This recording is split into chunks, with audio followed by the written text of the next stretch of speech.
ওসমান হাদির কে যারা হত্যা চেষ্টা জড়িত, আমরা তাদেরকে তো অবিলম্বে আজকের মধ্যে আমরা গ্রেফতার চেয়েছি, এবং শুধু তারাই নয় বরং এই যে পরিকল্পনার সাথে যারা জড়িত তাদেরকেও যাতে সরকার কঠোর ব্যবস্থা নেয় আওয়ামী লীগের বিরুদ্ধে। এবং আমাদের আরেকটা জিনিস মনে রাখতে হবে যে আওয়ামী লীগ এই সকল পরিকল্পনা করতেছে দিল্লিতে বসে, ফলে ভারত সরকারের প্রত্যক্ষ বা পরোক্ষ মদত ছাড়া আওয়ামী লীগ এই ধরনের পরিকল্পনা করতে পারে না।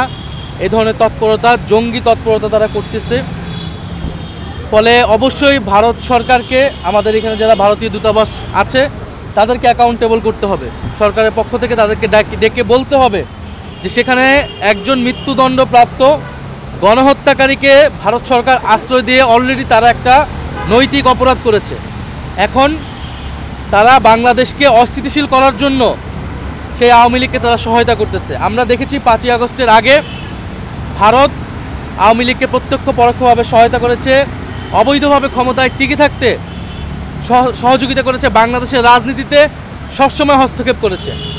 ভারত সরকারকে আমরা বলেছি যে বাংলাদেশের সাথে সম্পর্ক রাখতে হলে এই ধরনের হস্তক্ষেপ বন্ধ করতে হবে, কিন্তু আমরা দেখে যাচ্ছি এখনও ভারত সেই হস্তক্ষেপ চালিয়ে যাচ্ছে।